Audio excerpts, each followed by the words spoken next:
লক্ষ্মীপুর পৌরসভার public toilet বন্ধ রাখার অভিযোগ। লক্ষ্মীপুর উত্তর তেমনি পাবলিক টয়লেট বন্ধ রাখার অভিযোগ ইজারাদার স্বপনের বিরুদ্ধে।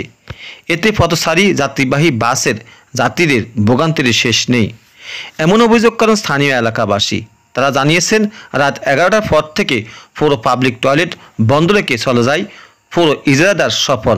এতে বহু দূর দূরান্ত থেকে আসা সাধারণ যাত্রীদের মাঝে তীব্র ক্ষোভ সৃষ্টি হয়েছে। লোকজন হকার দিকে বন্ধ কর, মেন দায়িত্ব বাড়ি চলে গেছে। এর নাম কি? স্বপন মানে বন্ধ করে রাখে কেন? রাখতে 12টা পরে বাটাও দেখেছি বইছেন কি কেন বন্ধ রাখে?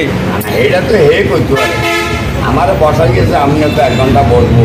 রাত্রে 12টা পরে পাবলিক টয়লেটটা যেন বন্ধ থাকে, থাকবার পরে মানুষের খুব ক্রাইসিস দেখা যাচ্ছে। বলতে মানুষের যে একটা সংকট, গাড়ির যাত্রীরা আসে, ওরা টয়লেটে ঠিকমতো যাইতে পারতেছে না, ওখানে টোকা রাত্রেবেলা। পরবর্তী কী করবো, পাগল হয়ে যায়। এখন মানুষের যে একটা করতেছে, কি করব, পাবলিক টয়লেট বন্ধ থাকে কেন? আমরা চাই সবসময় যেন পাবলিক টয়লেটটা চালু থাকে। লক্ষ্মীপুর উত্তর স্টেশন বাস স্ট্যান্ডে বাথরুম প্রত্যেক দিন রাত 12টা থেকে 5টা পর্যন্ত বন্ধ থাকে। মানুষ দেশ বিদেশের থেকে নানান রকম জায়গার থেকে মানুষ আসে, পরে এদিক সেদিক টোকাটাকি করে মানুষ কোনো জায়গায় যাইতে পারে না। মানুষ খুব কষ্ট পায় এই পাবলিক টয়লেটের কারণে। বন্ধ হইলো, এখানে ডিউটি করে একজনে, ওই কতক্ষণ ডিউটি করবো, ওই 12টা পর্যন্ত ডিউটি করে ওরা চলে যায়, আবার 5টা বাজে আসে।